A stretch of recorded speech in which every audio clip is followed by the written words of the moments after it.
Vamos dar início aqui à nossa webconferência dever da apresentação, insolvência e legislação Covid-19, mas antes de mais, claro, agradecer à doutora Maria do Rosário Epifénio e à doutora Maria Olímpia Costa pelo tempo e pelo saber que vão hoje despender com os colegas, e em nome da delegação agradecer por terem aceito o convite. Até hoje, todos os colegas que têm aceito aqui os convites dos diferentes temas têm feito de forma gratuita, e hoje, mais uma vez, e de louvar e de agradecer, em nome da delegação de Vila Real, que possam, portanto, estar aqui nesta webconferência, que é um tema que acho que parece que sabemos tudo, mas com aquilo que parece que vem aí, esta questão da insolvência vai ser cada vez mais importante, e o rigor também nos próprios requerimentos da apresentação de insolvência, que eu tenho verificado, pelo menos na minha prática, tem sido cada vez mais exigente.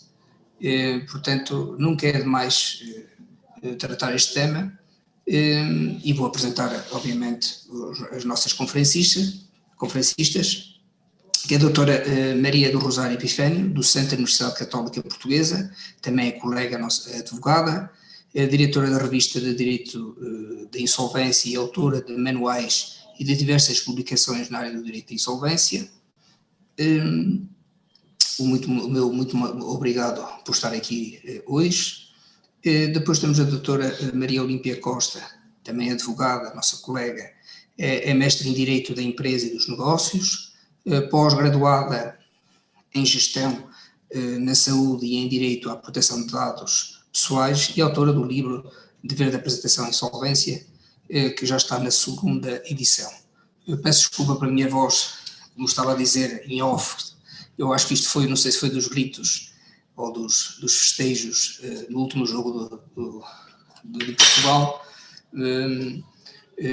mas pronto, queria agradecer mais uma vez. Portanto, passava a palavra à doutora Maria Olímpia Costa, que vai falar de uma parte da apresentação, e depois falará a doutora Maria do Rosário Epifénio, e depois no final os colegas, ou entretanto, até nesta base, no bate-papo, podem fazer algumas questões, mas no final também os colegas queiram algum esclarecimento a favor de fazer. Portanto, passava a palavra à doutora Maria Olímpia Costa. Muito obrigado. Obrigada, doutor Filipe Macedo. Antes de mais, muito boa tarde a todos. Espero que se encontrem todos bem de saúde, bem como as respectivas famílias. Começo por cumprimentar o doutor Filipe Macedo, presidente da delegação de Vila Real da Ordem dos Advogados, e demais colegas desta delegação.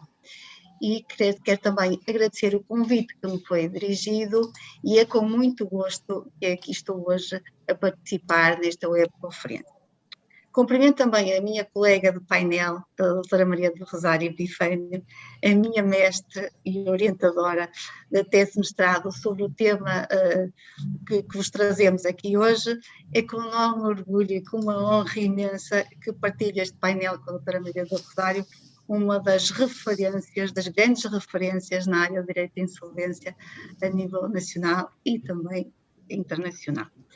Apresento também, como habitualmente, os meus cumprimentos ao Conselho Regional do Porto, na pessoa do seu presidente, o Dr. Paulo Pimenta. Apresento também os meus cumprimentos a todos os colegas que estão a assistir e agradecer a confiança demonstrada. Agora, sem mais demoras, vamos então dar início a esta webconferência subordinada ao tema dever da apresentação à insolvência e a legislação Covid-19. Ora, como é sabido por todos, quando estamos perante grandes crises financeiras, como foi, por exemplo, o caso da crise financeira de 2008-2009, normalmente provoca-se um conjunto de normas e de reformas no âmbito do direito da insolvência e da recuperação de empresas, não só a nível nacional, mas também a nível europeu. Ora, como sabemos, a pandemia, pela infecção epidemiológica SARS-CoV-2, da doença Covid-19, tem criado inúmeras dificuldades a muitas empresas, diria mesmo até milhares de empresas e a muitos cidadãos. E a isto o legislador tem procurado responder com algumas intervenções legislativas, tentando desta forma evitar o crescimento que ainda não se verifica, mas que se avizinha de um aumento significativo de processos de insolvência. De referir que nesta fase de pandemia, o número de processos de insolvência tem sido menor do que o número de processos de insolvência anterior à pandemia. Mas, como já referi, avizinha-se que brevemente haverá um aumento significativo num processo de insolvência quando terminarem as moratórias concedidas e quando terminarem alguns benefícios que foram concedidos às empresas. Ora, nesta apresentação, vamos destacar as seguintes medidas: a suspensão do prazo de apresentação à insolvência, nos termos do artigo 6º-E da Lei 1A/2020, de 19/3, editado pela Lei 13B/2021, de 5/4, que será abordado, este tema será abordado por mim, e falaremos também do PEV, aprovado pela Lei 75/2020, de 27/11, que será abordado pela minha colega a doutora Maria do Rosário Epifânio. Então, não passa o slide, não estou a perceber. Já está. Ora, o processo de insolvência, como sabem, inicia-se com o pedido da declaração de insolvência nos termos do artigo 18 e seguintes. Desde logo, este processo pode ser desencadeado pelo próprio devedor, o qual tem sempre o direito de se apresentar à insolvência, cabendo a este, em primeiro lugar, a legitimidade para apresentar o pedido. Se o devedor for incapaz, a quem compete a legitimidade para a apresentação à insolvência é ao seu representante legal. Se o devedor não for uma pessoa singular, a legitimidade compete ao órgão social incumbido, nos termos do artigo 19, incumbido a sua administração, ou, se não for o caso, a qualquer um dos seus administradores.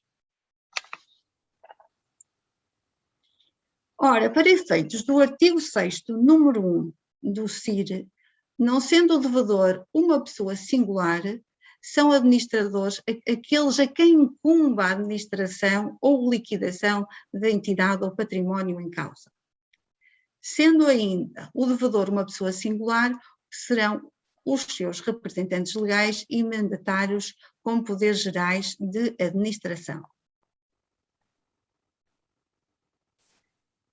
Mas tem ainda legitimidade processual ativa para requerer a insolvência do devedor, nos termos do artigo 20, número 1, proémio, aquele que for legalmente responsável pelas suas dívidas, nos termos do artigo 6º, número 2, qualquer credor e qualquer que seja o seu crédito e qualquer que seja a sua natureza. Para Maria do Rosário Epifânio, nos termos do artigo 20, número 1, qualquer credor pode requerer a declaração de insolvência do devedor, ainda que o seu crédito seja condicional. Também neste sentido, o acórdão do Supremo Tribunal de Justiça de 29 de março de 2012, ao abrigo do número 1 do artigo 20, refere que o titular do crédito litigioso está legitimado para requerer a declaração de insolvência do respectivo devedor. Ainda tem legitimidade para requerer a insolvência do devedor o Ministério Público em representação das entidades cujos interesses estejam legalmente confiados. Contudo, só terão legitimidade para requerer a insolvência do devedor se verificarem algum dos factos índices elencados nos termos no artigo 20, como é o caso de suspensão generalizada do pagamento das obrigações vencidas, e eu digo das obrigações que se encontrem vencidas, falta de cumprimento de uma ou mais obrigações que, pelo seu montante ou pelas suas circunstâncias de incumprimento, revelam impossibilidade de o devedor cumprir pontualmente as suas obrigações e, entre outros, os outros factos também elencados neste artigo 20. Depois, o artigo 18, como sabem, determina o dever de apresentação à insolvência no prazo de 30 dias, a contar da data de conhecimento da insolvência, nos termos do artigo 3º, número 1, ou da data em que devesse conhecê-la. É considerado em situação de insolvência o devedor que se encontra impossibilitado de cumprir as suas obrigações vencidas nos termos do artigo 3º, número 1. Ora, o que releva para a insolvência é a insuscetibilidade de satisfazer obrigações que, pelo seu significado, no conjunto do passivo do devedor, evidencia impotência para continuar a satisfazer a generalidade dos seus compromissos.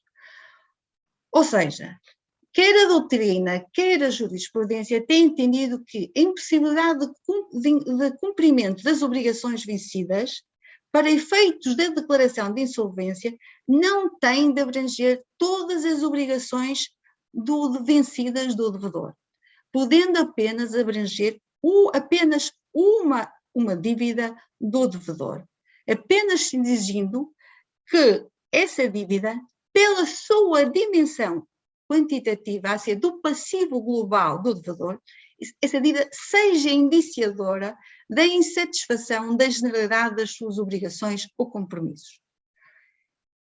A insolvência como impossibilidade de cumprir não coincide obrigatoriamente com situação patrimonial líquida negativa. Ou seja, o passivo da sociedade pode ser superior ao ativo e não se verificar uma situação de insolvência. E vice-versa, o ativo da sociedade pode ser superior ao passivo e não se verificar uma situação de insolvência.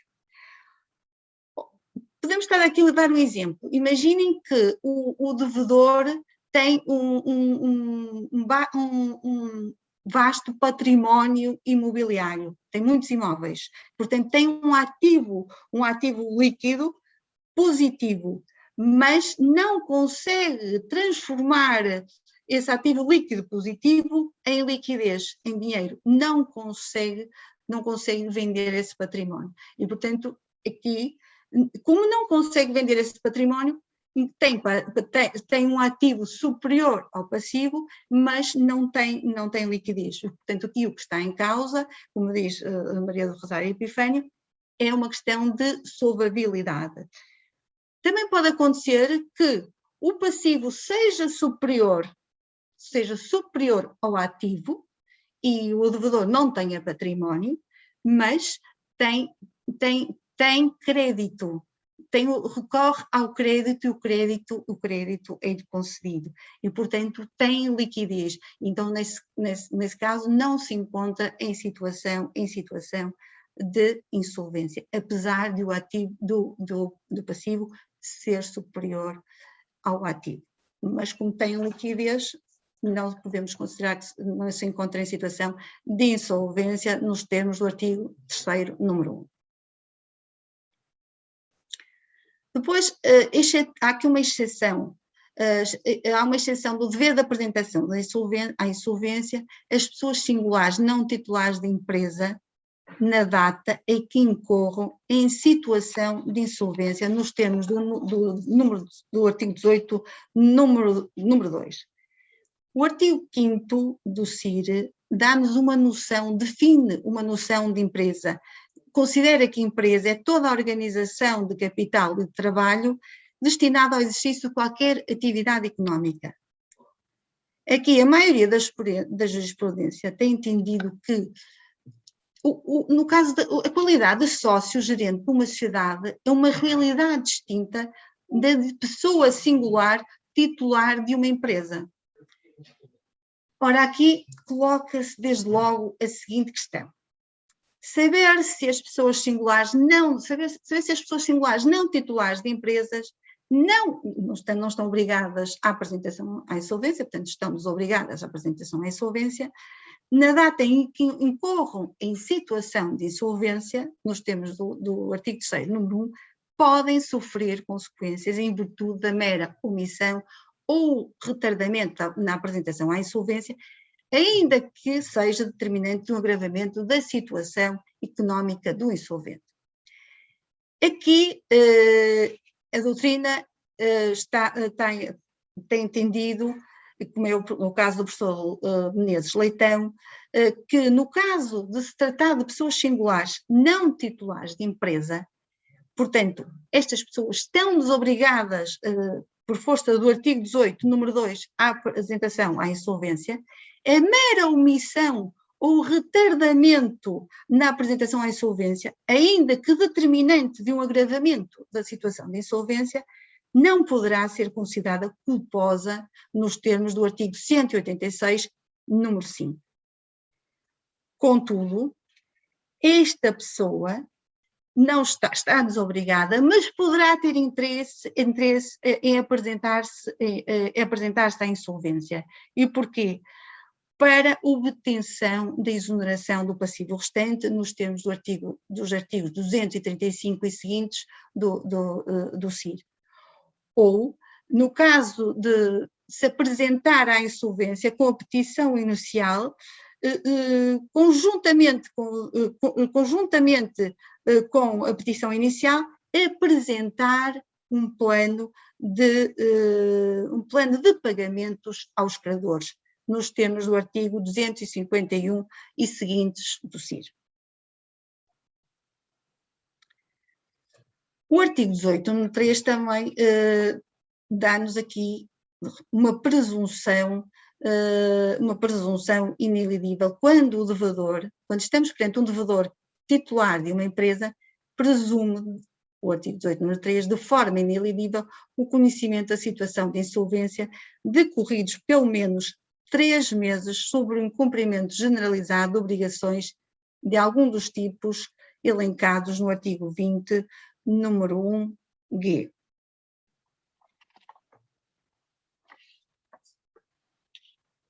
É o caso, por exemplo, do incumprimento de obrigações tributárias, de contribuições ou cotizações para a Segurança Social, é o caso de dívidas emergentes de contratos de trabalho, de rendas de qualquer tipo, de locação, incluindo até financeiras, entre outros que todos estão elencados no artigo 20, número 1, a linha G.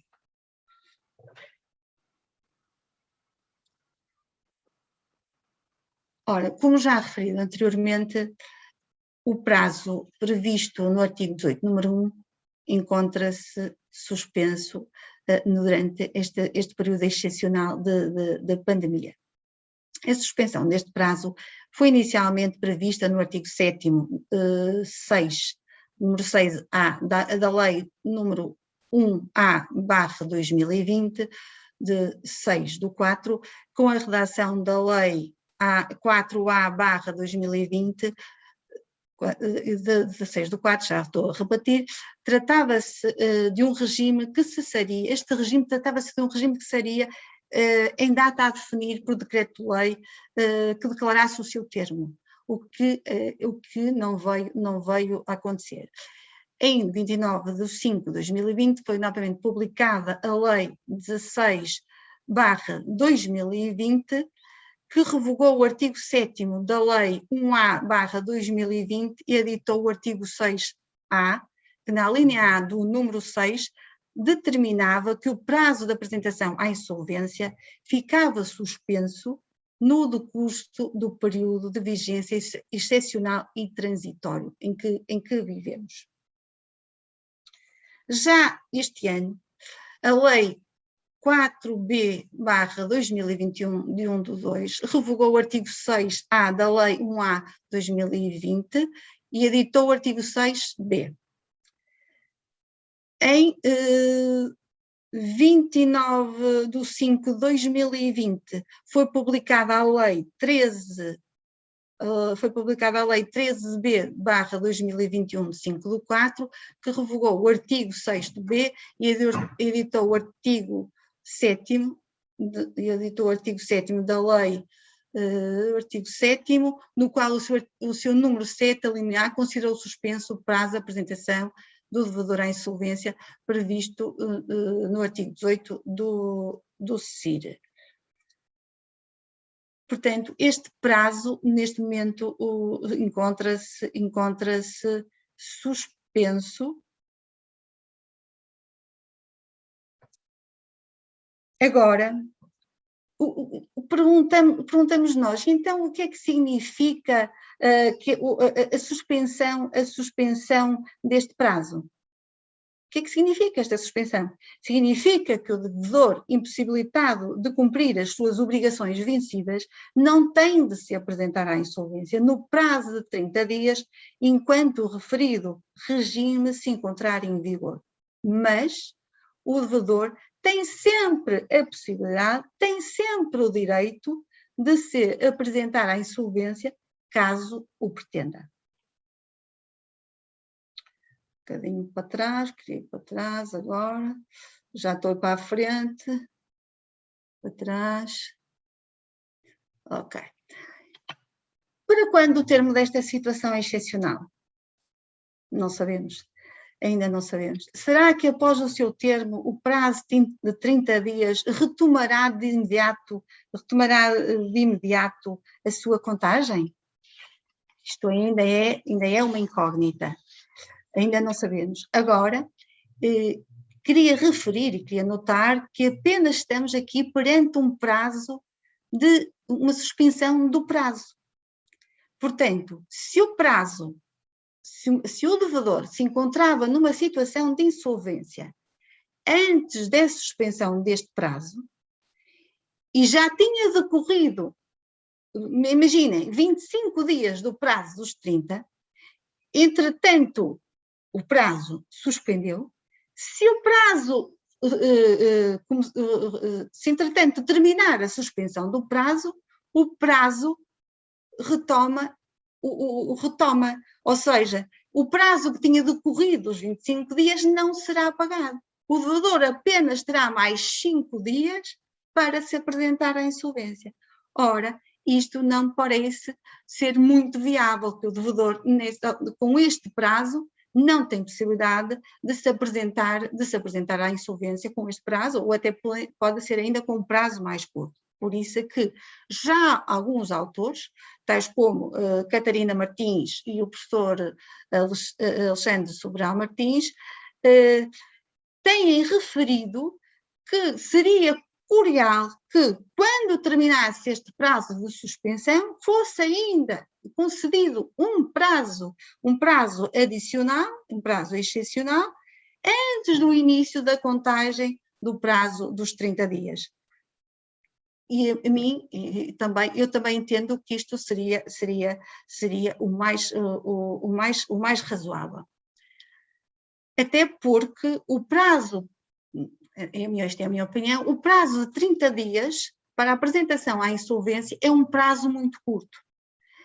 Na nossa legislação o prazo já foi de 60, depois foi encurtado para 30, mas 30 dias parece-me um prazo muito curto. Acho que o legislador deveria aproveitar esta oportunidade para rever esta situação, este período, e eventualmente alargar este prazo de apresentação à insolvência de 30 para 60 dias, que já foi o prazo que tivemos anteriormente, e também há outros ordenamentos jurídicos que têm esse prazo, que é o caso, por exemplo, do ordenamento jurídico espanhol. Agora,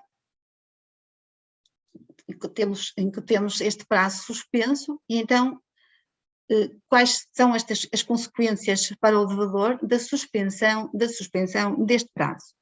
Ora, não se presume, uma das consequências é, não se presume a existência de culpa grave quando os administradores de direito ou de facto do devedor, que não seja uma pessoa singular, tenham cumprido o dever de apresentação à insolvência nos termos do artigo 186, número 3, a linha A.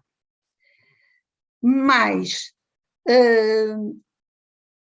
é mais fácil obter a exoneração do passivo restante nos termos do artigo 238, número 1, a linha D. Pode ainda, igualmente, ser mais difícil concluir que existe insolvência negligente. Ora, beneficiando destas consequências da suspensão, então por que razão é que o devedor poderá ter ainda interesse em apresentar-se à insolvência durante este prazo de suspensão? E é com esta questão que eu passo a palavra, para dar a palavra à doutora Maria do Rosário Epifânio para nos responder e para dar seguimento a esta apresentação. Muito obrigada a todos. Muito boa tarde. Muito rapidamente queria cumprimentar todos, esperando que se encontrem de boa saúde, e queria também cumprimentar o Dr. Filipe Macedo, Presidente da Delegação de Vila Real da Ordem dos Advogados, e a minha querida amiga doutora Olímpia Costa. Foi um privilégio ter sido sua professora e é um gosto, uma honra partilhar este painel consigo. E é sempre para mim uma honra ver e um gosto pessoal ver os meus alunos a voar, como está a acontecer com a Maria Olímpia Costa.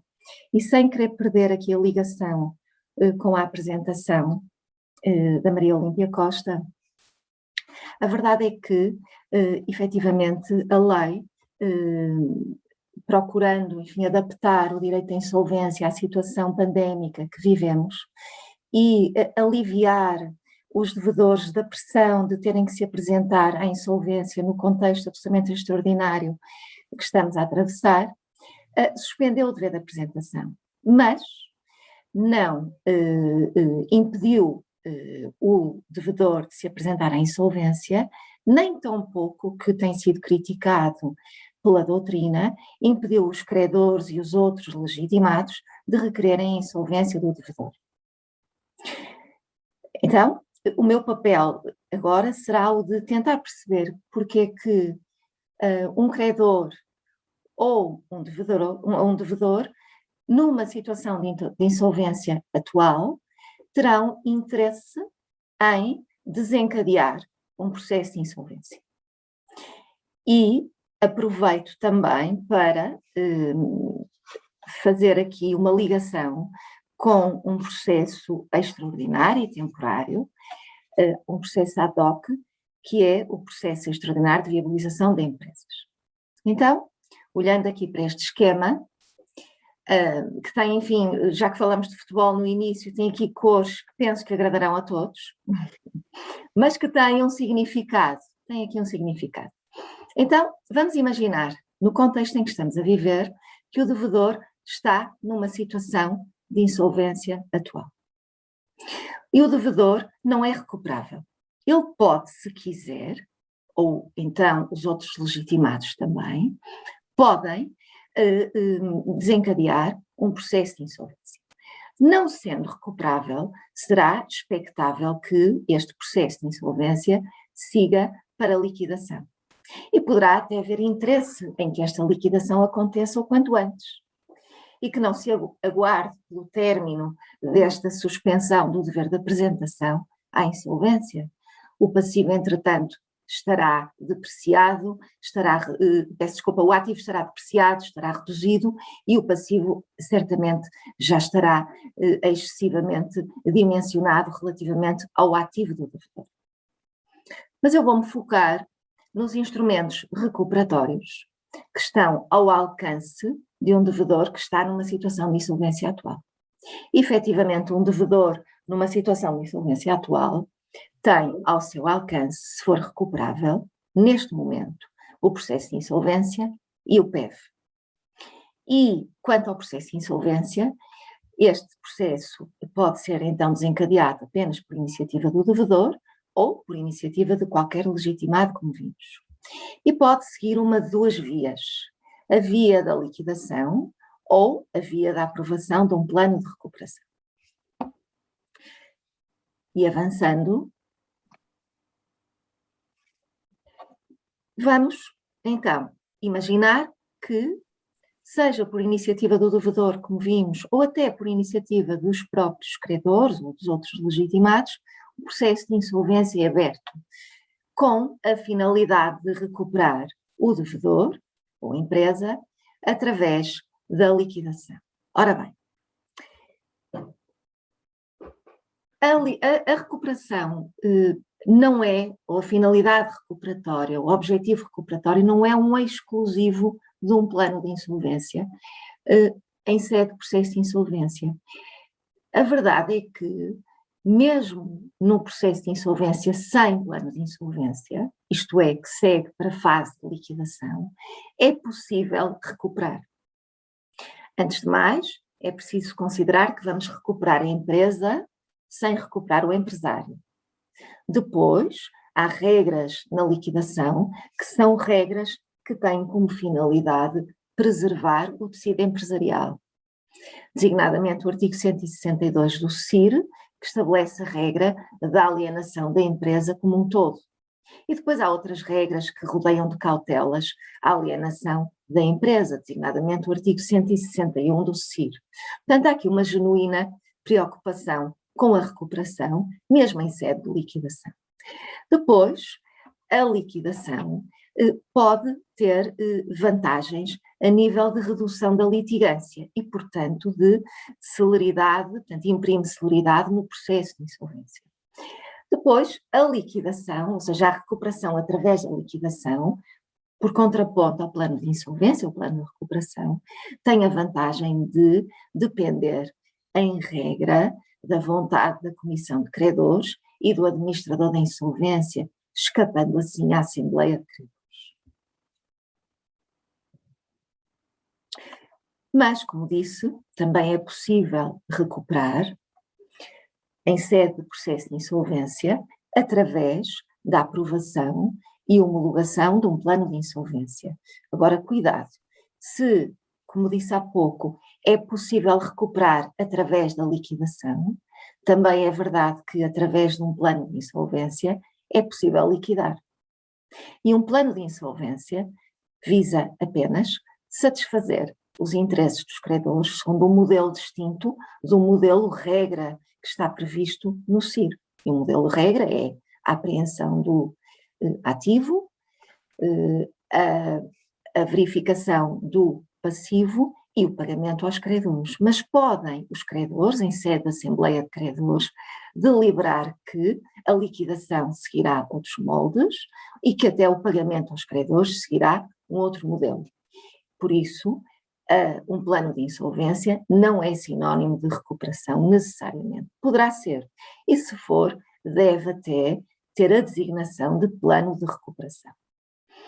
E aqui tem a vantagem de, relativamente a todos os modelos recuperatórios que existem no nosso ordenamento jurídico, seja um PER, seja um PEV, de que vou falar daqui a pouco, seja um RER, um Regime Extrajudicial de Recuperação de Empresas, um plano de insolvência permite acolher um conjunto de medidas que nunca poderiam ser adotadas noutros instrumentos recuperatórios, designadamente providências específicas de sociedades comerciais que estão elencadas e reguladas no artigo 198, número 2 do CIR. Portanto, não é possível, em sede PER, impor a uma sociedade, sem o consentimento dos sócios, determinadas medidas que pressupõem esse consentimento. Já em sede de plano de insolvência, tal é possível. Portanto, recuperar através de um plano de insolvência tem esta vantagem. Depois também tem a vantagem, e aqui por contraponto ao PEV, porque no fundo são estes dois instrumentos que eu vou analisar aqui, que são os instrumentos que se aplicam a devedores em situação de insolvência atual. Portanto, tem a vantagem, como dizia, de vincular todos os créditos sobre a insolvência. Portanto, é um instrumento recuperatório que se aplica a um devedor em situação de insolvência atual, que permite então adotar medidas contra a vontade dos credores ou independentemente da vontade dos credores. E avançando, um devedor em situação de insolvência atual pode, então, como vimos, escudar-se na suspensão do dever de apresentação, mas corre o risco de, levantada esta suspensão e se pretender a recuperação. Meu querido Sr. Fernando Manuel, desculpem, eu vi. Cá está um aluno que certamente está a voar. Desculpem, eu vi aqui no chat um cumprimento de um aluno, já lá vão uns aninhos, não é, Sr. Fernando? Doutor Fernando, peço desculpa, mas carinhosamente era tratado aqui como Sr. Fernando.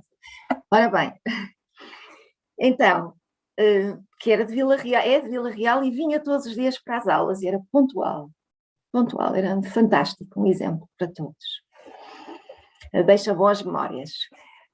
Continuando, então, temos um devedor numa situação de insolvência atual, neste momento, que poderá de facto escudar-se, mas se quiser recuperar, se calhar quando a suspensão do dever de apresentação for levantada, será tarde demais. Então tem que pensar agora que vias é que vai escolher. Será que vai já avançar para um processo de insolvência? Pode fazê-lo, não é obrigado a, mas pode, e sem querer fazer a apologia do PEV, porque o PEV está a ser acolhido muito timidamente pelas empresas e pelos credores, pode lançar mão de um PEV. E, realmente, o PEV é um processo especial criado pela Lei 75/2020, de 27 de novembro, está essencialmente regulado nos seus artigos 6º a 15, peço desculpa que tem aqui uma gralha, 6º a 15 e 18º, assim aqui é, e é um processo que tem o seu término já previsto no artigo 18º.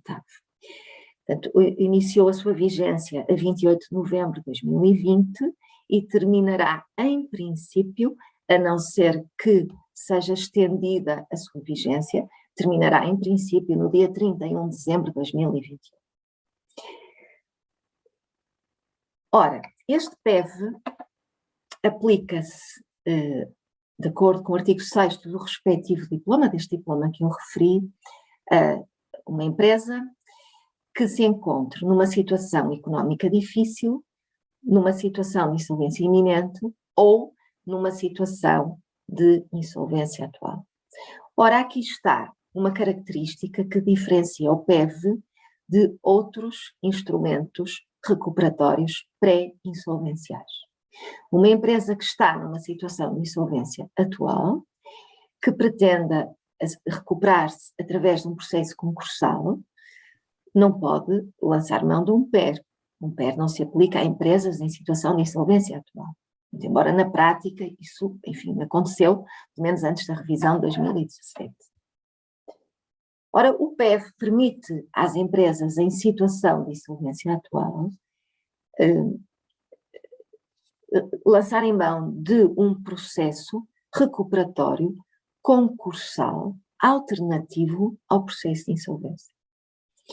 Mas é preciso que esta situação de pré-insolvência, portanto, económica difícil, insolvência iminente, ou então situação de insolvência, resulte da pandemia Covid-19. Em regra, há certos casos excepcionais em que não é preciso demonstrar este nexo.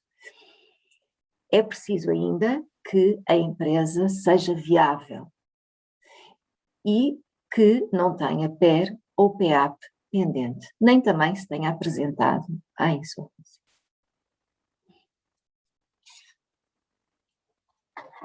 E, avançando, eu peço desculpa que eu vou dando aqui umas dicas à minha querida Olímpia Costa, porque só uma de nós é que tem o poder, tem o comando.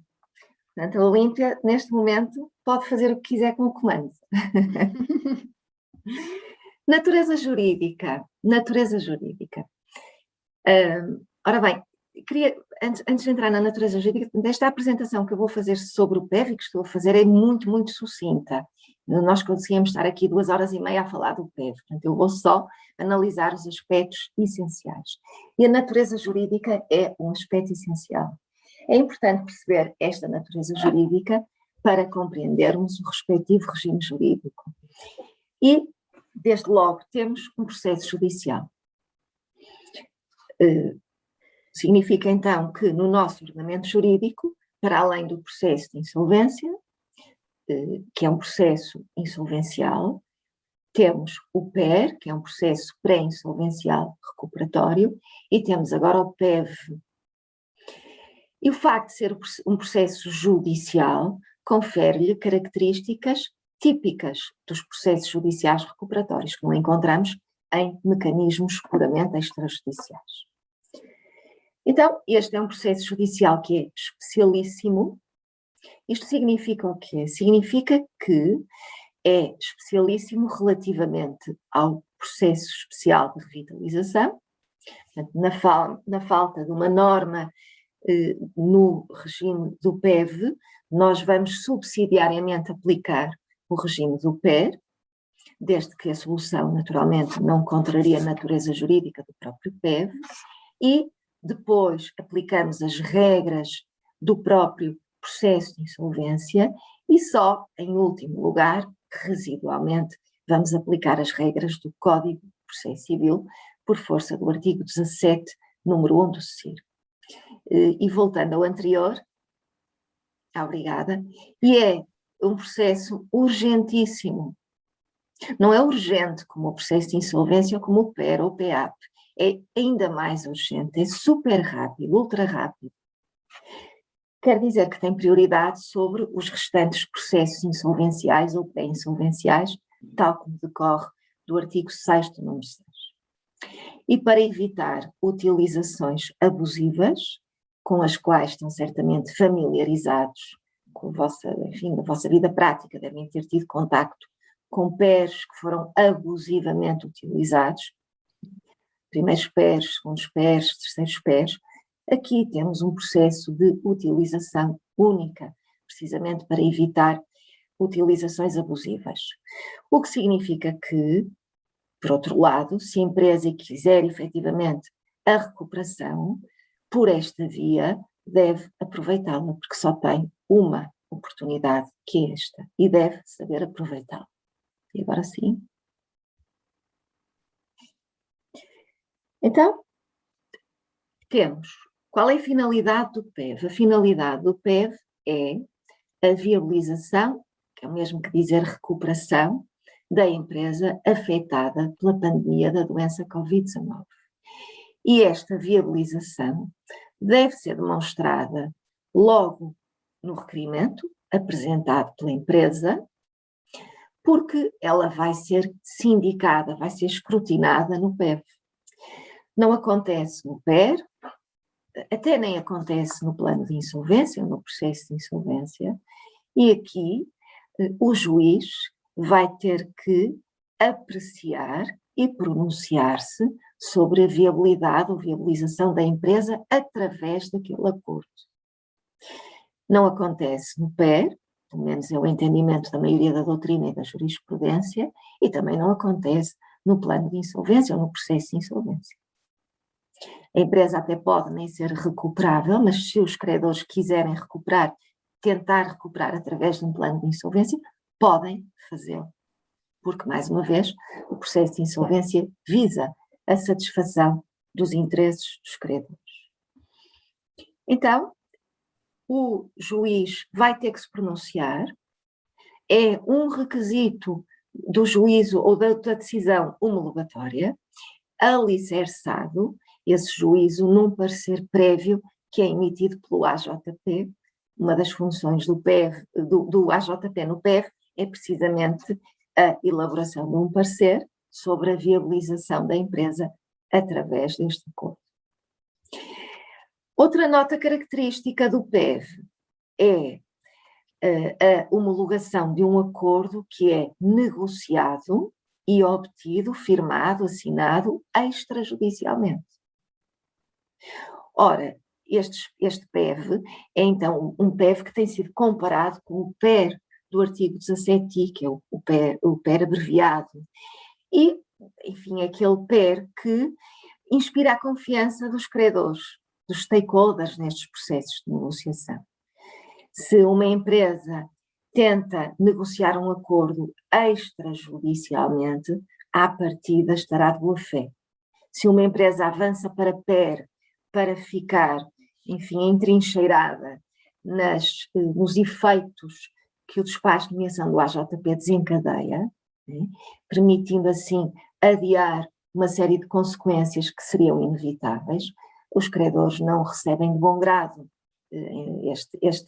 esta citação para a negociação de um PER em contexto judicial. Portanto, o facto de a negociação acontecer fora do tribunal, na minha perspectiva, é uma mais-valia. Há autores que entendem que não. Depois, também, outra característica essencial e que vai obrigar a um mindset nas nossas cabeças é esta. A tramitação é efetivamente muito abreviada e ágil. É mais ágil do que aquela a que estão habituados no PER e, claro, no processo de insolvência. Aqui, contrariamente ao processo de insolvência e ao PER, não há reclamação de créditos. Precisamente para imprimir celeridade ao processo. Depois, uma vantagem que tem sido apontada, e que eu considero uma vantagem deste PEV, e que não acontece nem no PER, nem no processo de insolvência, nem no RER, aqui esta vantagem que consta do artigo 13º.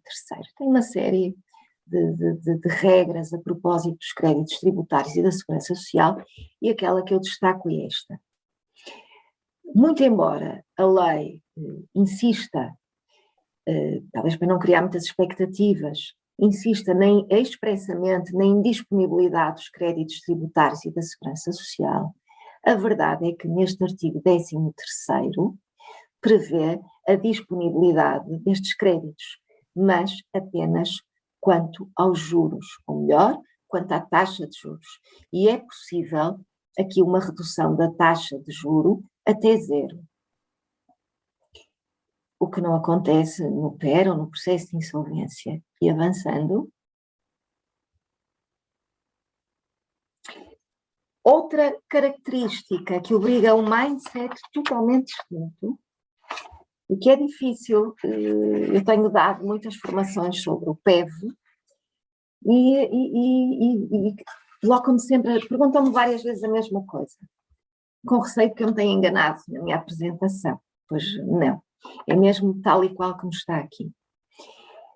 Um plano de insolvência, a decisão homologatória de um plano de insolvência ou a decisão homologatória de um PER, de um acordo obtido em sede PER, é uma decisão que tem uma eficácia concursal.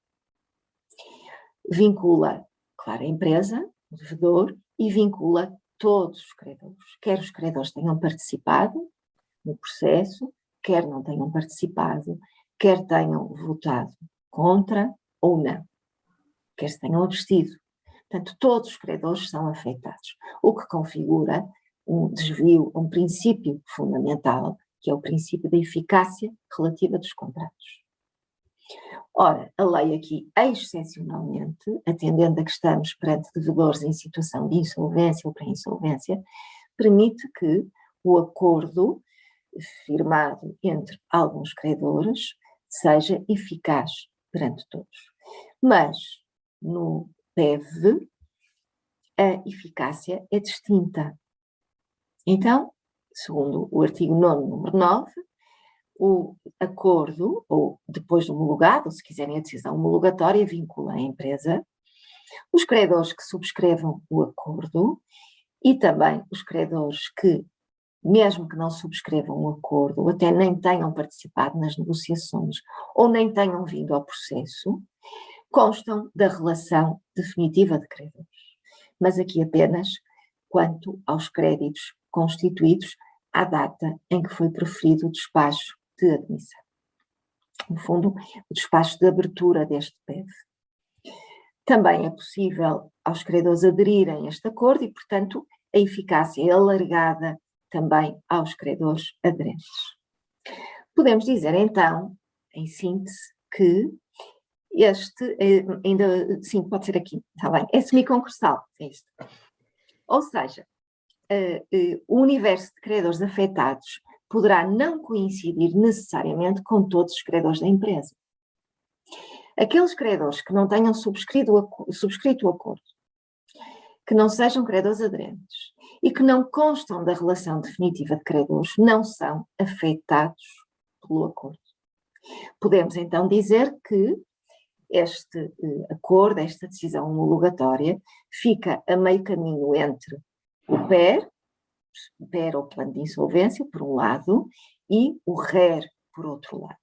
E assim, contrariamente ao PER ou ao plano de insolvência, o acordo não vincula os credores não subscritores que não constem da relação definitiva de credores. Contrariamente ao RER, não vincula apenas os credores subscritores, vai mais além. Esta eficácia quase universal, ou semiconcursal, é um imperativo da estrutura processual do PEV. Como vimos, não há uma fase de reclamação de créditos, mas deve ser compensada, na minha perspectiva e de muitos autores que já têm escrito sobre o tema, com uma responsabilidade reforçada dos membros do órgão de administração e dos contabilistas certificados ou dos ROC, que são aqueles que subscrevem a relação de credores que é junta ao requerimento de abertura do PEV. E, portanto, há aqui uma responsabilidade civil, nos termos gerais do artigo 485 do Código Civil, há responsabilidade penal, nos termos, designadamente, pela prática de um crime previsto e punido no artigo 226, 229, não me recordo, peço desculpa, do Código Penal, favorecimento de credores, não me estou a recordar penso que é 229, favorecimento de credores, sim. E também em sede de incidente de qualificação da insolvência como culposa. Se a empresa vier a ser declarada insolvente, estes administradores, este contabilista certificado ou revisor oficial de contas poderão ser afetados pela qualificação da insolvência como culposa. A latitude da norma contida no artigo 189, número 2, a linha A, permite contemplar todos estes sujeitos. Portanto, 189, número 2, a linha A, do CIR. Aqui, só em jeito de curiosidade, o AJP tem como função, distintamente, por exemplo, num processo de insolvência em sede de liquidação, que é o órgão por excelência a quem compete a liquidação, apenas emitir o parecer sobre a viabilização da empresa através do acordo, autorizar a prática de atos de especial relevo e informar a AT, Segurança Social ou o IGFSS da pendência do PEV. Não tem competência em matéria de lista de credores, não vai elaborar lista provisória, não se vai pronunciar sobre a lista de credores. Estou quase a terminar. Qual é a apreciação crítica que eu faço deste PEV? Mais uma vez, um instrumento recuperatório aplicável a empresas que estão em situação de insolvência atual. Não há uma fase de reclamação de créditos, porque, mais uma vez, é um processo urgentíssimo, não é plenamente concursal, está isento de custas processuais, afeta os créditos fiscais, é um processo que, contrariamente ao PER, não vai marcar os créditos, isto é, um crédito bancário que esteja sujeito a um PER é um crédito que vai ficar marcado para efeitos do Regulamento 575/2013 do Parlamento Europeu e do Conselho, que está previsto no anexo A do regulamento aqui referido. Portanto, aquelas empresas que tenham a tentação de negociar os créditos bancários, ou de impor a negociação, se avançarem para um PER, à revelia desses credores bancários, vão ter os créditos marcados. E tendo os créditos marcados, dificilmente conseguirão obter o financiamento bancário, que é tão importante nos tempos que correm e que ainda mais importante será nos tempos que se avizinham. Acho que a crise ainda não se está a sentir, a crise económica, as empresas ainda estão, como disse a Maria Olímpia, sob um efeito anestésico de moratórias, enfim, de alguns financiamentos, da promessa de uma bazuca, que, enfim, parece que está para vir em breve, mas a verdade é que o levantamento das moratórias e, enfim, outras circunstâncias que algumas empresas já estão a viver, designadamente a dificuldade em obter matérias-primas. As matérias-primas estão caríssimas, o valor disparou. Das empresas que têm encomendas, têm procura, mas não têm como oferecer, ou oferta, o valor da oferta disparou, portanto a inflação já está, a taxa de inflação está a disparar, e quando isto acontece, enfim, tem um efeito de contágio sobre toda a economia. Isto significa que, para breve, eu espero bem que não, mas os economistas estão muito apreensivos, para breve teremos uma crise que terá uma dimensão que suspeita-se bem maior do que aquela que vivemos em 2008, 2009. E aqui, a última vantagem aqui é aplicável a empresas insolventes sem o risco de desembocar na declaração de insolvência e sem a declaração de insolvência. Se fosse um processo de insolvência, seria necessariamente declarada insolvência. Portanto, escapam ao estigma a que já estão associadas as empresas que recorrem ao PER ou ao processo de insolvência. Sim, e por último, cuidado que a apresentação a PEV, o PEV não suspende o dever de apresentação à insolvência. Né? O dever de apresentação à insolvência está suspenso por força do diploma que foi referido. Depois, a negociação extrajudicial também ocorre sem os escudos protetores, é uma desvantagem para a empresa, mas é uma vantagem para os credores, portanto torna os credores muito mais receptivos a uma negociação que chegue a bom porto. De utilização única, como referi, e tem aqui o risco que deve ser controlado com o reforço de responsabilidade da empresa definir o universo de credores. Portanto, temos aqui um risco para os credores. E é tudo, quanto à minha parte. Muito obrigada pelo vosso tempo e eu estou e a Maria Olímpia também, naturalmente, disponíveis para as vossas questões. Muito obrigado, doutoras. Portanto, vamos aguardar até os colegas quiserem ou entrar mesmo através de vós, parece que é permitido, ou fazer alguma questão por escrito, também o podem fazer a partir deste momento. Já vi que o Dr. Fernando Botelho, que é aqui o nosso ilustre colega, foi aluno da senhora professora. Foi. Guardo muito boas recordações. E se me permitem, de um episódio, porque, enfim, a faixa etária que eu costumo dar aulas, e, enfim, no nosso tempo também não era assim, mas esta geração nem sempre é pontual.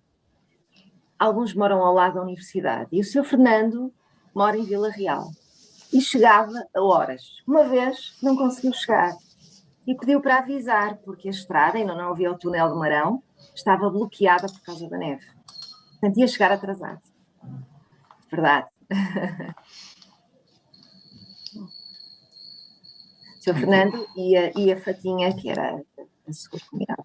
Sim, também é colega, a doutora Fátima. Eu carinhosamente ainda os trato assim, mas devia tratar assim. Ora, há aqui uma questão da doutora Ernestina Alves. Olha, a doutora Maria Teixeira também está aqui, também está aqui a Fatinha, pode-se assim dizer, também está aqui Há aqui uma questão de uma colega que diz: para uma pessoa se apresentar pela segunda vez à insolvência, o prazo está suspenso? É uma questão e aposta aqui pela doutora Ernestina Alves. Eu posso responder, sim, são processos independentes, são distintos, não é? Um novo processo de insolvência nada tem a ver com o anterior, não é? Portanto, é como se não tivesse existido o anterior.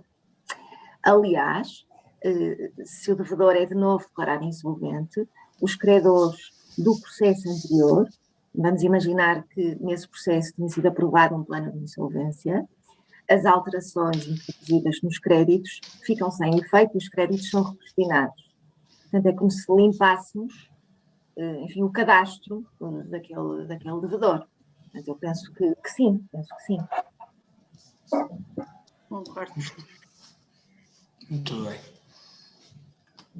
Isto das insolvências, também aproveitando, é uma área que trabalho, conforme vai aparecendo também os processos, mas a sensação que eu tenho é que as insolvências dolosas são muito raras, pode-se assim dizer. Não sei se é uma percepção errada minha ou, efetivamente, em termos percentuais, também não, então, se calhar com alguma preguiça minha, não tenho acesso a esses dados, se de facto existem muitas insolvências dolosas ou não. Se alguma das colegas nos pode responder, se de facto existe alguma, como é que é dizer, algum estudo ou alguma estatística em relação a isso? Eu tenho ideia que são poucas, mas não sei, a doutora Maria do Rosário deve ter mais noção. São poucas, porque há uma inércia dos vários intervenientes no incidente, mas estão a aumentar. E nos tempos que correm, as expectativas é de que venham a aumentar. Há um pouco envolvimento dos credores, do administrador da insolvência, até porque as consequências da qualificação da insolvência são, enfim, não têm muito interesse para os credores, porque as pessoas afetadas pela qualificação da insolvência como culposa, enfim, não têm consequências pessoais, já tiveram, agora não têm, com exceção da inibição para administrar património de terceiro. Há responsabilidade patrimonial, mas sabemos que, enfim, as pessoas potencialmente afetadas certamente já não terão património. Por isso não há interesse em abrir ou suscitar a abertura de um incidente de qualificação da insolvência como culposa, mas estão a aumentar as qualificações, bastante. Já há inúmeros acórdãos da relação do Porto, da relação de Guimarães, nesta matéria. E é curioso que depois tem um efeito de bola de neve, não é? Porque depois vai depurando a jurisprudência e há até acórdãos recentes em que os afetados pela qualificação da insolvência como culposa não são os clássicos administradores de direito de facto, mas temos já terceiros familiares do devedor ou dos administradores a serem afetados pela qualificação da insolvência como culposa. Portanto, pessoas que nunca pensariam, no fundo estavam em conluio com o devedor na dissipação do património, que nunca julgariam que seriam afetadas pela qualificação da insolvência como culposa. Muito bem. Doutora, no seguimento do esclarecimento da doutora Ernestina Alves, vem com a seguinte questão, ou complementar a questão, ou a dúvida. Uma pessoa que se apresenta pela segunda vez e que na primeira vez, ou seja, segunda vez há insolvência, e que na primeira vez viu cessada a exoneração por antecipação, pode pedir ao fim de 10 anos novamente a exoneração? Sim. Pode. Pode, sim. A questão até se poderia antes, deixa-me só. Acho que são 5, não é? Ao fim de 5. Não, são 10 anos. A questão é se foi cessada a exoneração. Deixa-me saber aqui, mas pode, 10 anos pode. É o artigo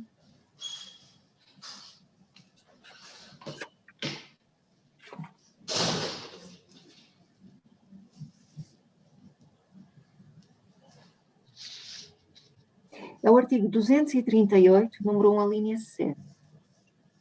Aliás, eu nem sei se tem que respeitar os 10 anos, porque este período de nojo é, enfim, imposto nos casos em que beneficia. Aqui não beneficiou. Não é? Não Sim. beneficiou. Foi cessada.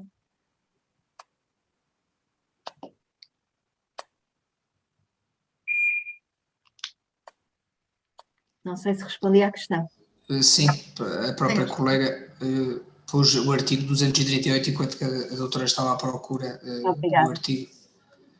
Não conheço o meu código de maneira que sinto-me perdida no código. Portanto, os colegas, está aqui mais uma questão. Sim, muito obrigada. Portanto, foi a resposta. Ora, essa.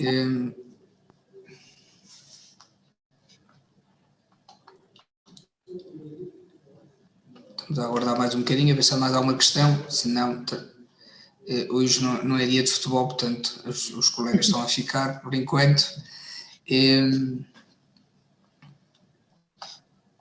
Não é dia não de sabia Portugal, que... mas deve ser dia de não, futebol. é dia de futebol, sim, mas não é dia de Portugal. Não é dia de Portugal.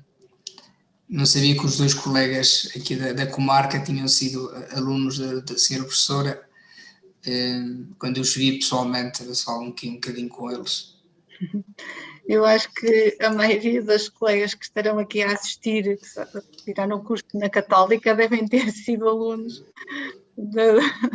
Foram meus alunos. É uma pena não ser presencial. E sobretudo em Vila Real.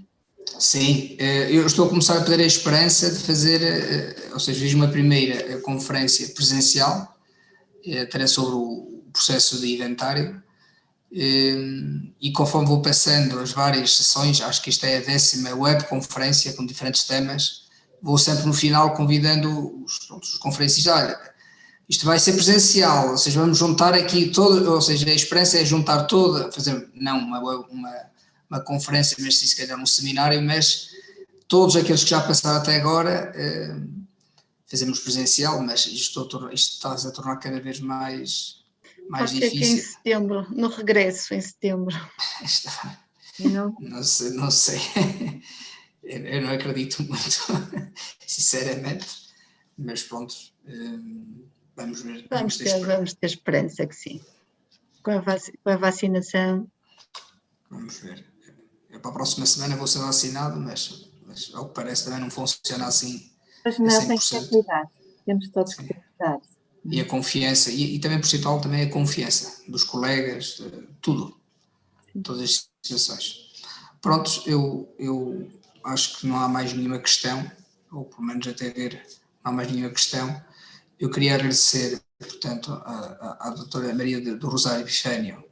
Foi a primeira vez que tive assim contato com a Universidade Católica Portuguesa, porque eu tirei o meu curso na Universidade do Minho, e vejo que na área de insolvência está muito bem servido, portanto, que eu vou ter começado a ter mais contato com a Universidade Católica.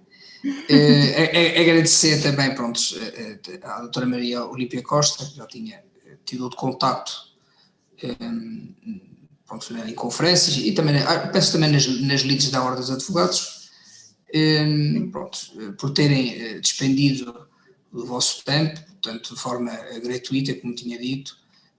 Portanto, um dos pontos que esta delegação pôs foi dar formação aos colegas, porque assim, para servirmos bem, há uma também satisfação pessoal de saber mais. Como se eu saio da universidade, ou seja, é mais ou menos como sair quase um carro do stand, ou seja, se mal sai da porta ficamos logo desatualizados. E o direito é mesmo assim.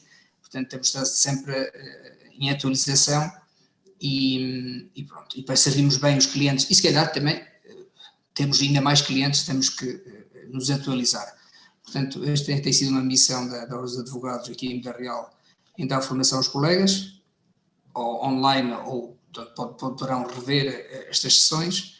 Portanto, agradecer muito, estão aqui vários colegas a dizer que terá que ser em Vila Real, ou a doutora Maria de Fátima a dizer que terá que ser em Vila Real a próxima vez, presencial, mas veremos se isso é possível, Portanto, agradeço muito. Terei todo o gosto em ir a Vila Real para encontrar os meus queridos alunos e também, claro, para participar numa próxima formação. E despeço-me também e desejo muita saúde a todos. Tudo bom. Até uma próxima. Muito obrigada também a todos. Muito obrigada, Dr. Filipe Macedo, mais uma vez pelo convite. Foi uma honra ter participado e também muita saúde para todos. Pronto, muito obrigado. Despeço-me de todos os colegas e um agradecimento especial mais uma vez aos colegas e ao Conselho Regional do Porto, que nos permite, com esta ferramenta, pelo menos mitigar esta distância entre os colegas. E pronto, e agradeço a todos. Muito obrigado e boa tarde. Portanto, boa tarde, obrigada. Vou desconectar. Muito obrigado. Muito obrigada. Boa tarde, obrigado. Obrigada.